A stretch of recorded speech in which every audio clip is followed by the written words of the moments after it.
حضرت ابراہیم خلیل اللہ اور حضرت اسماعیل ذبیح اللہ دونوں نے پھر بیت اللہ کی تعمیر کی. وہ عمارتوں کی جگہ بتا دی گئی جہاں پر اس کی بنیاد ہوئی تھی، اور اس کا بیان قرآن میں ہے. وَإِذْ يَرْفَعُ إِبْرَاهِيمُ الْقَوَاعِدَ مِنَ الْبَيْتِ وَإِسْمَاعِيلُ رَبَّنَا تَقَبَّلْ مِنَّا إِنَّكَ أَنْتَ السَّمِيعُ الْعَلِيمُ. دونوں باپ بیٹے بیت اللہ کی تعمیر کر رہے تھے. وہ پتھر تھا جو جبل کعبہ سے لیا گیا تھا یا جبل ابی قبیس سے لیا گیا تھا، اور اس پر کھڑے رہ کر حضرت ابراہیم چڑھتر کرتے تھے اور حضرت اسماعیل پتھر دیتے جاتے تھے. اور اس کی حقیقت قرآن بیان کرتا ہے. وَإِذْ يَرْفَعُ إِبْرَاهِيمُ الْقَوَاعِدَ مِنَ الْبَيْتِ وَإِسْمَاعِيلُ. وہ وقت یاد کرنے کے قابل ہیں جبکہ حضرت ابراہیم اور اسماعیل بیت اللہ کی تعمیر کرتے جاتے تھے. وہ چوکر عمارت تھی اور اس کی کوئی چھت نہیں تھی. قد آدم کے برابر دیوار اونچی تھی. اس کے نقشے بھی پرانی کتابوں کے اندر محفوظ کر دیے گئے ہیں. جب بیت اللہ کی تعمیر مکمل ہو گئی تو باری تعالیٰ نے حضرت ابراہیم علیہ السلام سے فرمایا اذن فی الناس بالحج یاتوک رجالا وعلی کل ضامر یاتون من کل فج عمیق. اے ابراہیم لوگوں میں حج کا اعلان کرو. حضرت ابراہیم علیہ السلام نے باری تعالیٰ سے عرض کیا ما یبلغ صوتی، اے باری تعالیٰ میری آواز دنیا میں کیسے پہنچے گی؟ باری تعالیٰ نے فرمایا علیک الاذان وعلینا البلاغ. آپ کا کام اعلان کرنا ہے اور پہنچانا میرا کام ہے. جب حضرت ابراہیم علیہ السلام جبل ابو قبیس پر چڑھ گئے اور فرمایا یا ایھا الناس، دونوں کانوں میں انگلی ڈالی، یا ایھا الناس ان ربکم بنا بیتا وفرض علیکم الحج فحجوا. اے لوگو تمہارے رب نے ایک گھر بنایا اور اس کا حج فرض کیا، لہذا تم حج کرو. دائیں بائیں اعلان ہوا. جن پاک روحوں کی قسمت میں اللہ نے حج مقدر کیا تھا انہوں نے ماؤں کے پیٹوں میں سے اور باپوں کی پیٹھوں میں سے پڑھا لبیک اللہم لبیک لبیک اللہم لبیک لبیک اللہم لبیک. اور جنہوں نے جتنی مرتبہ پڑھا ان کی قسمت میں اللہ اتنا حج لکھ دیا. آج موقع ہو رہا ہے. اور قدرت نے کب فیصلہ کیا تھا؟ وہ ندائے ابراہیمی میں ہم شامل تھے. اس پر ہمارا ایمان ہے. وہ ندائے ابراہیم، حضرت ابراہیم نے جو سانپ پاڑا تھا، جو اعلان کیا تھا، اس اعلان میں ہم اپنی ماؤں کے پیٹوں میں اور باپوں کی پیٹھوں میں نطفہ منی کی شکل میں تھے. اور اس وقت ہم نے کہا تھا لبیک اللہم لبیک. اور جن پاکیزہ روحوں نے جتنی مرتبہ بولا اتنی مرتبہ ان کے لیے حج اللہ آسان کرتے. یہ اللہ کی قدرت کا کیسا کرشمہ ہے. اعلان کب ہوا اور عمل واری کب ہو رہی ہے. اور قیامت تک کی نسل انسانی جتنے وجود میں آتی جاتی رہے گی، ان سب نے ندا میں ابراہیمی پر، حضرت ابراہیم کے اعلان پر لبیک اللہم لبیک کہا تھا. لہذا صلاحیت کوئی حیثیت نہیں رکھتی، مال کوئی حیثیت نہیں رکھتا، اقتدار کوئی حیثیت نہیں رکھتا. یہ قدرت خداوندی ہے، یہ اللہ کا ایک غیبی نظام ہے. بس ان سعادتوں کی بنیاد پر انسان حج کرتا ہے. یہ تو اس کی تاریخ ہو گئی. پھر اس کے بعد سے حج کا سلسلہ شروع ہو گیا. آج تلک چند حادثات کو چھوڑ کر فرض نماز کے علاوہ 24 گھنٹے اللہ کے مقدس گھر کا طواف ہوتا ہے. یہ تو حج کی فرضیت کا آغاز ہو گیا اور اس طور پر اللہ کے گھر کا طواف شروع ہو گیا. مخصوص دن شوال المکرم، ذوالقعدۃ الحرام اور ذوالحجۃ الحرام. حج کے تو اس میں 5 دن ہیں، 8، 9، 10، 11، 12 اور اس کے مخصوص اعمال. اس کو ذکر کرنے سے پہلے جن مقدس مقامات پر حج ہوتا ہے، ان مقدس مقامات کی کچھ مقدس چیزیں آپ کی خدمت میں پیش کر دیں. حاجی اپنی صلاحیت کی بنیاد پر حج نہیں کر سکتا، اپنے مال کی بنیاد پر حج نہیں کر سکتا. اللہ کی چوائس ہوتی ہے. ہم منتخب من اللہ ہے، ہم اللہ کے گھر کے مہمان ہیں، اللہ ہمارا میزبان ہے. جب حاجی حلال مال سے حج کرتا ہے اور سواری میں پیر رکھتا ہے، کہتا ہے لبیک اللہم لبیک، اللہ جواب دیتا ہے لبیک یا عبدی وسعدیک، اے میرے بندے تیری حاضری قبول ہے، تیرا حج قبول ہے۔ اللہ میزبان ہے، ہم اللہ کے مہمان ہیں۔ بس اتنا حاجی کے ذہن میں رہنا چاہیے، جتنا بڑا میزبان اتنا بڑا مہمان، اور اللہ اپنے مہمان خانے میں بلا کر اکرام کرتا ہے۔ کیا اکرام کرے گا؟ رجع کیوم ولدتہ امہ، حاجی صاحب اپنے 5 دن ارکان حج ادا کر لیں گے، اللہ اکرام کیا کرے گا؟ معصوم بنا کر بخشا بخشایا، جیسے 8 ماہ کے پیٹ سے پیدا ہوا تھا، ایسی فضیلت کا حامل بنا کر خدا اس کو گھر لوٹاتا ہے۔ یہ دربار شہنشاہ خدا بندی کے یہاں حاجی کا اکرام ہوتا ہے۔ اب حجاج کرام اپنی متعینہ تاریخوں میں 40 دن کا ویزا حکومت نے پاس کیا، 45 دن کا ویزا حکومت نے پاس کیا، اپنے سفر کے اخراجات، اپنے سفر کی سہولتیں یہ ساتھ میں رکھنا ہے۔ قرآن کریم میں جہاں حج کے احکامات بیان کی، وَتَزَوَّدُوا فَإِنَّ خَيْرَ الزَّادِ التَّقْوَىٰ، آدمی اپنا توشہ حب طبیعت ساتھ میں رکھے۔ انسانی فطرت اور انسانی مزاج کا قرآن نے کتنا خیال رکھا۔ اپنی طبیعت کا ناشتہ آدمی کو ساتھ میں رکھنا چاہیے سفر کی سہولت کے پیش نظر، لیکن پورا زور اسی پر نہیں صرف کر دینا چاہیے۔ بس کفاف جس سے قناعت ہو سکے ایسا کچھ گزارے کا آدمی ساتھ میں رکھ لے تو توشہ بھی ساتھ میں ہو، رفیق سفر بھی اپنا اچھا بنا لے۔ بہت بڑے قافلے کی ضرورت نہیں ہے، کم از کم 4 آدمی 2 آدمی، بہت لمبے قافلے نہ بنائے۔ بہت لمبے قافلوں کی صورت میں ہر انسان کے مختلف تقاضے ہوتے ہیں، اور ہر انسان کو ہر وقت ساتھ میں رکھنا انسانی طبیعت جلدی قبول نہیں کرتی، اس لیے کہ انسانی طبیعت میں عجلت پڑا ہے، اور اپنے اپنے چلو سفر کا ساتھی ہو گیا، لیکن اپنے مقام پر پہنچ کر عبادات کی ادائیگی میں ایک مرتبہ اللہ کا گھر دیکھ لیا، سہولت ہو گئی، اب ہر مرتبہ انتظار نہیں کیا جائے گا۔ جب ہم مکہ المکرمہ پہنچ گئے، خاص خیال رکھا جاتا ہے یہیں سے جب ایئرپورٹ سے ہم کو جو ہدایتیں کی جائے، اگر اس نے کڑا پہنا یا کڑا پہن لیا جائے، اگر بیلٹ پہنا یا ربر کا بیلٹ پہن لیا جائے، جس میں ہمارے اقامہ ٹھہرنے کی جگہوں کے مکمل ایڈریس اور پتے ہوتے ہیں، اس کا خاص خیال رکھنا چاہیے۔ اس کو حاجی لازماً پکڑ لے۔ احرام کی 2 سفید چادریں ہوتی ہیں جو حاجی کے ساتھ 2 3 4 جوڑے بھی رکھ سکتے ہیں، اس میں کوئی مہنگا کپڑا نہیں ہوتا، اپنی طبیعت کے کاٹن کے کپڑے جو سطر کو چھپانے والا ہو، گرمی کو جذب کر سکتا ہو، ساتر ہونا چاہیے، اور گرمی سردی بارش سے حفاظت کے لیے وہ جسم پر مؤثر ہونا چاہیے۔ ایسے احرام کے کوئی بھی کپڑے آدمی خرید سکتا ہے۔ سب سے زیادہ اس میں جو چیز پہنچی ہوئی ہے وہ آدمی کا سطر ڈھانکنے والا، سطر چھپانے والی تاثیر اس میں ہونی چاہیے۔ بعض مرتبہ گرمی سے حفاظت کے لیے حاجی کاٹن کے کپڑے خریدتا ہے، ادنا سا پانی اس پر چلا جاتا ہے اور سطر پھر جو ہے کھل جاتا ہے، یعنی پانی گرنے کی وجہ سے کپڑا جسم کا اندر کا حصہ صاف نظر آتا ہے۔ لہذا جو ازار کی جگہ احرام کی چادر باندھی جاتی ہے وہ قدر موٹا کپڑا ہو، اور جو قمیص کی جگہ پہنا جاتا ہے چادر ڈالی جاتی ہے وہ قدر ہلکی ہو۔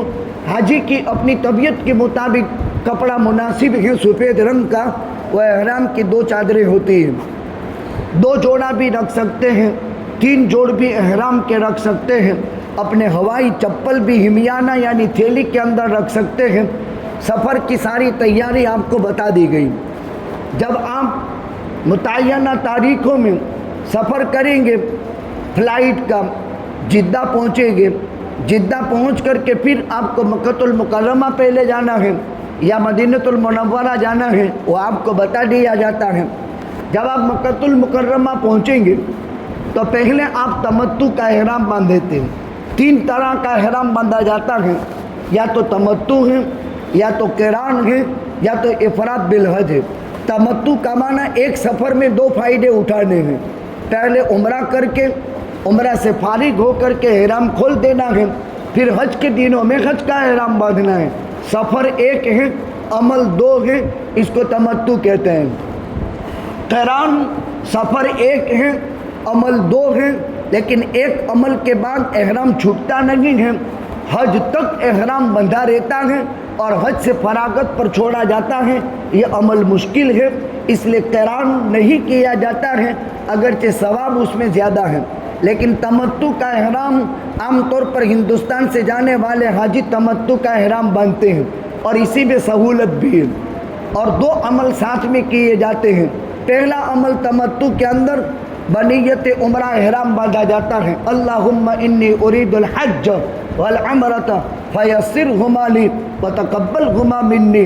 اے اللہ، میں حج اور عمرے کا احرام باندھتا ہوں، میرے لیے آسان فرما دے، میرے لیے قبول فرما دے.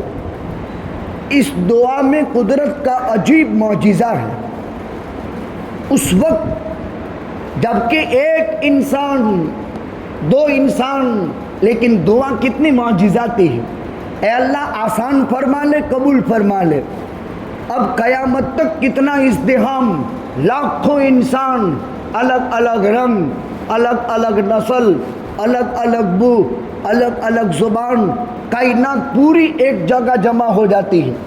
2 چیزیں مانگی گئی، قبول فرما، آسان فرما، قبول فرما، آسان فرما. یہی نیت کی جاتی ہے، یہی دعا کی جاتی ہے. جب ہم وہاں پہنچ گئے تو پہلے عمرہ کریں گے. اب عمرے میں 4 کام ہیں. بنیت عمرہ احرام وہ ہم نے باندھ لیا ہے. مکۃ المکرمہ پہنچ کر راستے کا تھکن ہے، مکۃ المکرمہ اپنی قیامگاہ میں قیام کر لیں، آرام کر لیں، ایک دم اچھے طریقے سے فریش ہو جائیں. لیکن آپ احرام کی پابندیوں میں ہیں. خوشبو والا صابن استعمال نہیں کرنا ہے. آپ احرام کی پابندیوں میں ہیں. اپنے جسم کے بال نہیں ٹوٹنے چاہیے، اپنا سر ڈھنکنا نہیں چاہیے. احرام کی ساری پابندیوں کو نبھا کر اپنا کوئی ٹھنڈا پانی ٹھنڈک کی نیت سے جسم پر ڈالنا چاہیں تو ڈال سکتے ہیں. سہولت ہو گئی، سکون ہو گیا. اب بیت اللہ چلیں گے. پہلا کام، اب ایک کام تو بنیت عمرہ احرام ہو ہی گیا ہے، اب طواف کرنا ہے. طواف کا آغاز حجر اسود سے ہوتا ہے. پرانی کتابوں میں لکھا ہے، بلیک کلر کی پٹی لگی ہوئی ہے. پرانی کتابوں میں بہت کچھ ہے، لیکن اب وہ سب ختم ہو گیا ہے. لیکن حجر اسود بیت اللہ 4 کونے کی عمارت ہے. ایک کونے میں حجر اسود ہے. یہ کیا ہے؟ انما الحجر الاسود نزل من الجنہ اشد بیاضا من اللبن سودته خطایا بنی آدم. یہ اللہ کا دست مبارک ہے زمین پر. اللہ کا ہاتھ ہے. جس نے اس کو بوسہ دیا، اس نے اللہ کے دست مبارک کو بوسہ دیا. یہاں سے طواف کا آغاز ہوتا ہے. اگر آپ قریب میں ہیں اس کا بوسہ دیں گے، لیکن حج میں یہ صورت ممکن نہیں، اس لیے ہم طریقہ بھی نہیں بتاتے. دونوں ہاتھ چاندی کا کور بنا ہوا ہے، اس پر رکھے جاتے ہیں. اپنا منہ اندر داخل کیا جاتا ہے اور بغیر آواز نکالے ہوئے اس کا بوسہ لیا جاتا ہے. لیکن حج میں یہ صورت بہت ممکن نہیں ہے. ازدحام میں دھکم مکی کر کے، کسی کو توڑ مروڑ کر کچڑ کر کے وہاں جانا مناسب نہیں ہے. دیکھیں، حجر اسود کا استقبال ہے، لیکن مسلمان کو تکلیف دینا حرام ہے. ایک حرام کام کے لیے ایک سنت کام کا اتنا اہتمام نہیں کیا جائے گا. شریعت میں آسانی ہو گئی.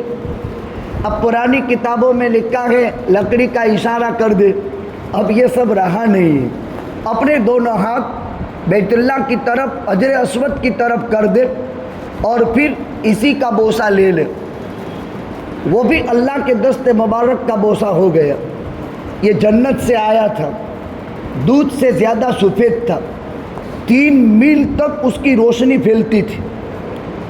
بیت اللہ کے اس کونے کے اندر اس کو نصب کیا ہے، وہاں سے 3 میل کی تاریکی کو یہ پتھر روشنی میں بدل دیتا تھا۔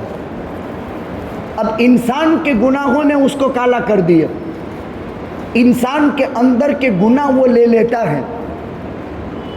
کتنا اللہ کا فضل ہے کہ انسان کے گناہ صاف کر کے، اندر کی کلاش کو دور کر کے اپنے اندر لے لیتا ہے وہ۔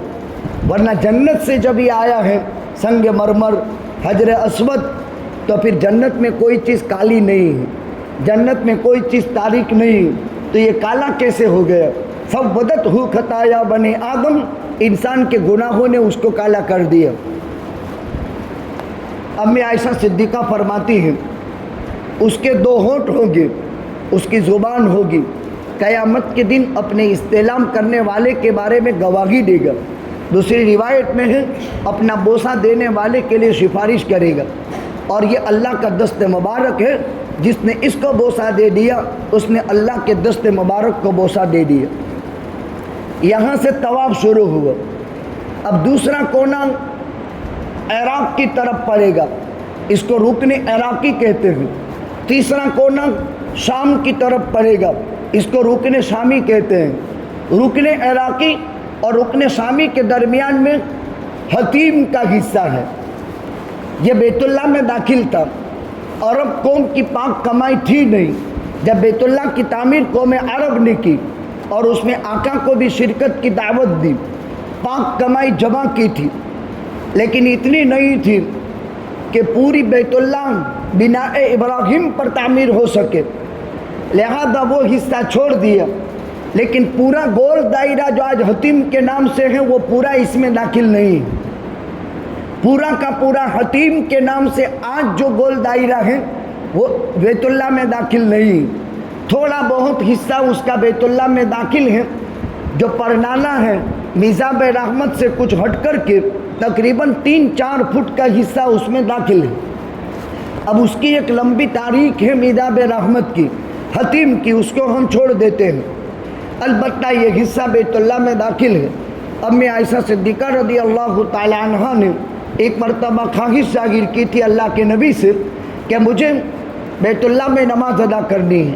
آقا وہاں لے گئے اور حتیم میں نماز ادا کروائی اور کہا آپ نے بیت اللہ میں نماز ادا کر لی، آپ کی قوم کی پاک کمائی کم تھی اس لیے یہ حصہ چونتر میں رہ گیا تھا، حقیقت میں یہ حصہ بیت اللہ میں داخل ہے۔ اس کے اوپر میزاب رحمت ہے۔ ہمارے ہندوستان، پاکستان، بنگلہ دیش، ایشیا، بڑی بڑی شخصیات، ایک زمانہ تھا حتیم میں، پھر میزاب رحمت کے پیچھے بطاپ میں، پھر اس کے پیچھے، پھر اس کے پیچھے، پھر اس کے پیچھے اکابر حنفی علماء یہاں ملا کرتے تھے، لیکن اب یہ سلسلہ سب ختم ہو گیا۔ اب تو حضرت مولانا مکی صاحب کو بھی بہت تیسرے چوتھے مارے پر چھت پر جو ہے پہنچایا ہے۔ ایک ٹائم وہ تھا کہ جب حج میں کوئی مسئلہ پیش آتا تھا حج میں، تو یہاں اکابر علماء اور شخصیات مل جایا کرتی تھی اور ان سے مسائل پوچھ لیے جاتے تھے۔ اب آپ رکن شامی کو چھوڑ کر کے رکن یمانی کی طرف آئیں گے، یہ بھی بہت مقدس جگہ ہے، یہ اللہ کا ہاتھ ہے، جس نے اس کو بوسہ دیا اس نے بھی اللہ کے دست مبارک کو بوسہ دیا۔ یہاں 70,000 فرشتے ہیں۔ جب آدمی دعا کرتا ہے اللہم انی اسألک العفو والعافیہ فی الدنیا والآخرہ، ربنا آتنا فی الدنیا حسنہ وفی الآخرۃ حسنہ وقنا عذاب النار، اس دعا پر 70,000 فرشتے آمین کہتے ہیں۔ پھر آپ حجر اسود پر آ گئے، یہ طواف کا ایک چکر پورا ہوا۔ آپ کو حتیم کا حصہ چھوڑ کر کے باہر سے طواف کرنا ہے، ایسے 7 چکر، اور 7 چکر کی ایک دعا ہے۔ تیسرا کلمہ سبحان اللہ والحمد للہ ولا الہ الا اللہ واللہ اکبر لا حول ولا قوت الا باللہ۔ ہمارے پرانے بڑی عمر کے لوگوں نے سوم کلمہ تمجید سبحان اللہ والحمد للہ اب کہتے ہیں کہ یہ تو مجھے یاد نہیں، لیکن بڑی عمر کے لوگوں کو یوں کہو کہ سوم کلمہ تمجید تو سب کو یاد ہے، وہ کلمہ خالی پڑھنے کا ہے۔ بعض لوگ کتابیں ہاتھ میں رکھیں گے، ایک طواف پورا ہوا ایک دعا پوری ہوئی، دوسرا طواف پورا ہوا دوسری دعا پوری ہوئی، یہ چکر میں مت پڑیو۔ تیسرا کلمہ پڑھ لینے کا ہے بس۔ جو اعمال مسنونہ ہیں، جو مستحب اعمال ہیں، اس کے بجائے آپ تیسرا کلمہ ساتوں چکر میں پڑھ لو، کافی ہے۔ اللہ کی تسبیح سے بڑھ کر کوئی چیز نہیں۔ اس میں تسبیح ہے، اس میں تحمید ہے، اس میں تکبیر ہے، اس میں تحلیل ہے، سبحان اللہ، الحمدللہ، لا الہ الا اللہ، اللہ اکبر۔ تیسرا کلمہ ساتوں چکر میں پڑھتے رہو۔ آپ کا طواف پورا ہو گیا، پھر صفا مروہ کی سعی کرنی ہے۔ صفا سے سعی کا آغاز ہوتا ہے، پھر واپس بیت اللہ کی طرف رک کر کے یہاں دعا کرنی ہے۔ اچھا، اور تعارف کرا دے، اب حجر اسود اور باب کعبہ کے درمیان کی جگہ کو ملتزم کہتے ہیں۔ آپ یوں ہاتھ پھیلائیں تو حجر اسود والا کونا اور باب کعبہ والی چوکھٹ وہ آپ کے ہاتھ پہ آئے گی۔ یہ درمیان کی جگہ کو ملتزم کہتے ہیں، ایک وام کے برابر ہے، ناپی ہوئی۔ آقا فرماتے ہیں الملتزم موضع یستجاب فیہ الدعاء، یہاں چمٹ کر حاجی جو دعا کرتا ہے وہ دعا ضرور قبول ہوتی ہے، لیکن بہتر یہ ہے کہ طواف کے چکر پورے کرنے کے بعد ملتزم پر التزام کیا جائے، بہتر طریقہ یہ ہے۔ البتہ درمیان طواف بھی کر سکتے ہیں، عمرے کے ارکان ادائیگی کے بعد کر لے تو بہتر ہے۔ صفا مروہ کی سعی ہے، سعی کا آغاز صفا سے ہوتا ہے، مروہ پر ایک پورا ہوا، مروہ سے صفا پر 2 چکر پورے ہوئے۔ ان 7 چکروں کے درمیان میں چوتھا کلمہ ہے، چہارم کلمہ توحید، لا الہ الا اللہ وحدہ لا شریک لہ، لہ الملک و لہ الحمد یحیی و یمیت بیدہ الخیر وہو علی کل شیء قدیر۔ اور کوئی لمبی مغز ماری نہیں ہے۔ 3 کام ہو گئے۔ آخری کام حلق یا قصر، پورے بال منڈوا دینے کو حلق کہتے ہیں، بال کٹوا دینے کو قصر کہتے ہیں۔ چوتھائی سر کا اکثر حصہ کٹ جانا چاہیے، بس عمرے سے آپ فارغ ہو گئے۔ کتنا مختصر عمل ہے۔ بنیت عمرہ احرام، دوسرے نمبر میں طواف، تیسرے نمبر میں صفا مروہ کی سعی اور چوتھے نمبر میں حلق یا قصر، ایک کام پورا ہو گیا۔ اب مکہ مکرمہ کے قیام کے درمیان ہر نماز مسجد الحرام میں ادا کرنی چاہیے۔ مسلمانوں کا کعبہ اور قبلہ ہے، اس زمین کا انتخاب رب تعالیٰ کی طرف سے ہے۔ 5 نمازوں میں اسی طرف، اسی سمت کی طرف رک کر کے نماز پڑھی جاتی ہے۔ فَوَلِّ وَجْهَكَ شَطْرَ الْمَسْجِدِ الْحَرَامِ، روئے زمین پر اللہ کی عبادت کے لیے سب سے پہلا گھر بنایا گیا ہے۔ یہاں ایک نیکی 1,00,000 نیکی کے برابر ہے۔ اس کا تعلق صرف نماز کے ساتھ نہیں ہے، بلکہ مشائخین اعظام نے لکھا ہے کتابوں میں کہ یہ ہر نیکی کے ساتھ تعلق ہے۔ کوئی بھی نیکی کرو 1,00,000 نیکی کے برابر ثواب ملے گا۔ دم بدم نظر بر قدم، اپنی نظر کی حفاظت کرنی ہے، عبادت کا خصوصیت سے اہتمام کرنا ہے۔ وہاں حکومت نے جو شرائط اور موقع کی نزاکت کے مطابق جو پابندیاں لگائی ہیں اسی پر نبھانا ہے۔ کافی لوگ مسائل پوچھتے ہیں کہ عمرے کے احرام بندہ ہوا ہو تو نیچے طواف کرنے دیتے ہیں، باقی نیچے طواف نہیں کرنے دیتے۔ پہلے باب عبدالعزیز سے داخل ہوتے تھے، نکلتے تھے، اب یہ تب تکلفات ختم ہو گئے۔ ایک جگہ سے آپ کو داخل کیا اور کہاں نکالیں گے، اسی لیے تھوڑے اہتمامات ہونے چاہیے سفر کے، سفر کو سمجھنا چاہیے۔ وہاں اب ہم کو بناوٹ نہیں کرنی ہے۔ آپ کو لوگ مسئلہ بھی بتائیں گے کہ اس میں کوئی حرج نہیں ہے، خالی خالی احرام باندھو اور نیچے طواف کرو، یہ گناہ کا کام ہے، ایسا نہیں کرنا چاہیے۔ اللہ کے گھر میں جب آدمی اللہ کو دھوکہ دے سکتا ہے تو کہاں نہیں دے سکتا. اسی لیے دیکھیے اللہ کے یہاں کوانٹٹی نہیں چاہیے، کوالٹی چاہیے. کوانٹٹی کی فکر میں مت کرنا میں نے 40 طواف کیے، میں نے 60 طواف کیے، میں نے 110 طواف کیے. کتابوں میں اس کے فضائل ہیں، وہ اپنی جگہ پر مسلم ہیں، لیکن ایکم احسن عملا، اللہ کو احسن عمل پسند ہے. تمہارے عمل میں جان کتنی ہے یہ اللہ کو بہت پسند ہے. بس ایک طواف کر لیا، باقی پورا ایک طواف 2 گھنٹے میں کیا، وہ اللہ کے یہاں وزنی بنے گا نیچے کے بناوٹ کے ساتھ 10 طواف کرنے کے مقابلے میں. یہ کوئی ضروری تھوڑا ہے کہ 10 طواف کرو، ایک ہی کرو، لیکن قانون کی پاسداری کے ساتھ کرو اور اللہ کے گھر کا لحاظ کر کے کرو. اگر کوئی مفتی مولوی آپ کو چھوٹ چھاٹ دے تو یہ سمجھ لینا چاہیے کہ اس رب کے مالک کے گھر میں اس رب تعالیٰ کو میں دھوکہ دوں گا تو میری زندگی کے بننے کی اور کوئی جگہ نہیں. اس لیے کسی کی چھوٹ چھاٹ میں اور کسی کے فتووں میں نہیں آنے کا. اللہ کو احسن عمل پسند ہے اور وزن عمل اللہ کو پسند ہے. اوپر کا ایک یہ اچھا ہے نیچے کے 10 کے مقابلے میں. جو سچویشن آپ کی ہو وہاں جا کر وہ آپ کے حج کے ساتھیوں کے ساتھ مل کر کے معلوم کر سکتے ہیں. اور بہتر یہ ہے کہ ہندوستان سے کسی تجربہ کار اچھا عالم جو موجودہ حالات سے واقف ہو اور حج کے مسائل سے اس کو مناسبت ہو، اس کا نمبر ساتھ میں رکھیں اور کہیں دے کہ مولانا مجھے جب بھی ضرورت پڑے گی میں آپ سے مسئلہ پوچھ لوں گا.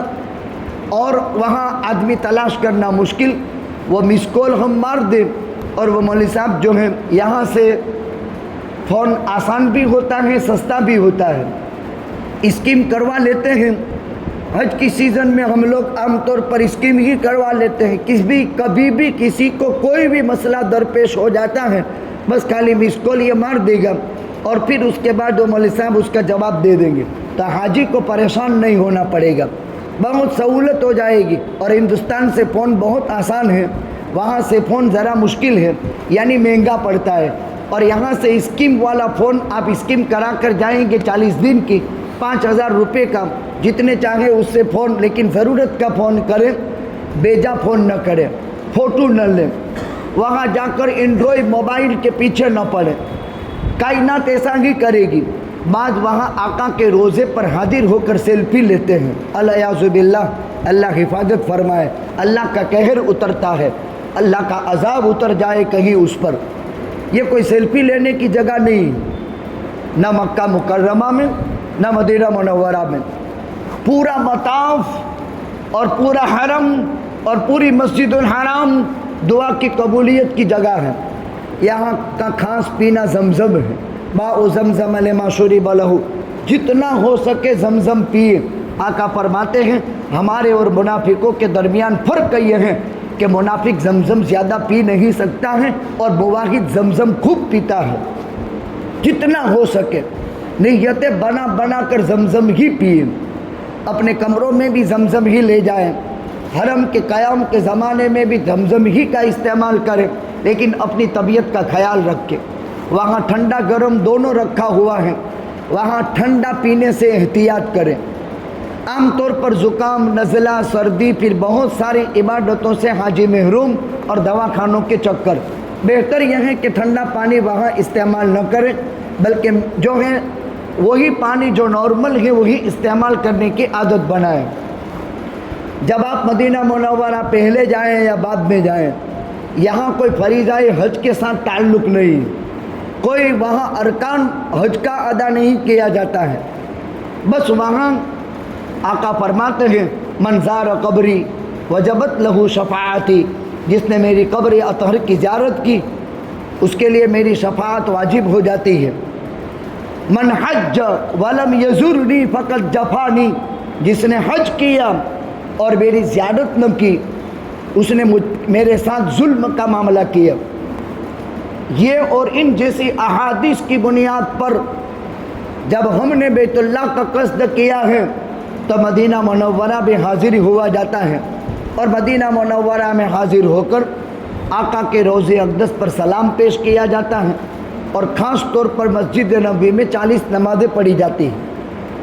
پوری مسجد نبوی مقدس مقام ہے، لیکن کوشش کرے اصل مسجد نبوی جو عہد نبوت میں تھی، ہر نماز سے 2 گھنٹہ پہلے اس میں جگہ مل جاتی ہے، تو وہاں نماز ادا کرنے کا اہتمام کرے۔ وہاں رہ کر کے دوسرا کوئی کام تو ہے نہیں، سب سے بڑی عبادت 2 ڈھائی 3 گھنٹے پہلے مسجد نبوی کے اصل حصے میں جگہ مل جاتی ہے۔ وہاں مقدس مقامات خصوصاً استوانہ سبعہ، استوانہ حنانہ، استوانہ ابی لبابہ، استوانہ عائشہ، استوانۃ الوفود، استوانۃ الحرس، یہ 7 ستونوں کے پاس 2 رکعت نماز پڑھی جاتی ہے نفل، اگر مکروہ اوقات نہیں ہے۔ آقا کے منبر محراب نبوی میں نماز کا موقع ملتا ہے، محراب ابوبکر صدیق میں نماز کا موقع ملتا ہے، ریاض الجنہ میں موقع ملتا ہے، لیکن اب کی جو سچویشن ہو موجودہ اس کے سامنے رکھ کر کے کام کیا جائے۔ اب تو سنا ہے کہ وہاں سلام کے لیے بھی بکنگ کیا جاتا ہے، جو بھی اس کی ترتیب ہو اس ترتیب کو مد نظر رکھ کر صلاۃ و سلام پیش کیا جائے۔ سب سے بڑا وظیفہ آقا کے روضہ اقدس پر حاضر ہو۔ 4 سیغے سلام کے مشہور ہیں، الصلاۃ والسلام علیک یا نبی اللہ، الصلاۃ والسلام علیک یا رسول اللہ، الصلاۃ والسلام علیک یا حبیب اللہ، الصلاۃ والسلام علیک یا خیر خلق اللہ۔ لیکن اتنا لمبا سلام پیش کرنے کا موقع نہیں ملا۔ اچھے عمدہ کپڑے، صاف ستھرے سادہ سنت کے مطابق ہونے چاہیے، اور دل میں یہ یقین کرنا چاہیے زندگی بھر اپنے مقام سے آقا کو درود پڑھتا رہا۔ آج میرے نبی کا روح انور میرے سامنے ہے اور آقا کے روبرو مجھے پیش ہونا ہے، اس لیے احرام کی پابندیوں میں نہیں ہے تو خوشبو لگا لے، مسواک کر لے۔ ایک طرف زیادتی شوق بھی ملاقات کا ہو، اور دوسری طرف خوف بھی ہو کہ کہیں میرا سلام مردود نہ ہو جائے، کہیں میری ذات سے میرے آقا کو تکلیف نہ پہنچ جائے۔ در اقدس رسول پر حاضر ہو، اگر ایک سیگا بھی سلام کا پیش کر دیا، الصلاۃ والسلام علیک یا رسول اللہ، لیکن یہ یقین رکھنا چاہیے میرا نبی میرا سلام سن رہا ہے اور میرے نبی میرے سلام کا جواب دے رہے ہیں، یہ ایمان رکھنا چاہیے۔ زندگی بھر گناہ کرنے کی وجہ سے کان میں ایک قدرتی میل پیدا ہو جاتا ہے، اور وہ میل، وہ آواز سننے سے انسان کو محروم کر دیتا ہے۔ اگر وہ کان بنا کر جایا جائے کہ وہ میل دور ہو جائے تو آقا کے دستے سلام کا جواب ملتا ہی ہے، لیکن سننے کے لیے وہ کان چاہیے۔ اللہ ہمیں وہ کان نصیب فرمائے۔ سلام پیش کر دے، پھر وہاں سے نکل جائے، 2 قدم پر سیدنا ابوبکر صدیق پر سلام پیش کرنا ہے، السلام علیک یا خلیفۃ المسلمین، السلام علیک یا صاحب الغار، السلام علیک یا ابا بکر صدیق۔ اس طرح سے سلام کے سیگے پیش کیے جائے۔ یہاں صرف سلام ہے، وہاں صلاۃ اور سلام دونوں ہیں، یہاں صرف سلام ہے۔ پھر حضرت سیدنا فاروق اعظم پر سلام ہے۔ پھر یہاں مسجد نبوی میں مدینہ کے قیام کے زمانے میں 40 نمازیں ادا کرنی ہیں۔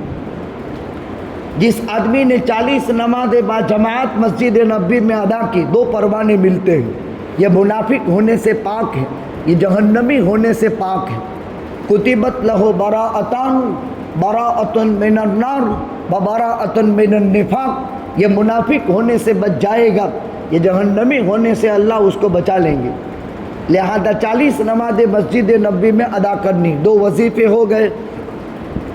وہاں کے قیام کے زمانے میں کثرت سے کھجور غذا میں استعمال کرنی۔ دنیا کے لیے کھجور لانے میں انسان کیلکولیٹ کرتا ہے اور اس کو ترتیب میں لاتا ہے، وہاں کھجور کھانا نصیب نہیں ہوتا۔ مدینہ منورہ نخلستان والا شہر ہے، یہاں کھجور کی پیدائش ہے، یہاں پیغمبروں کے ہاتھ کھجور کی جو ہیں پودے لگائے گئے ہیں۔ اجوا کھجور ہے، عمدہ کھجور جو مدینہ کی ہے وہ استعمال کرے۔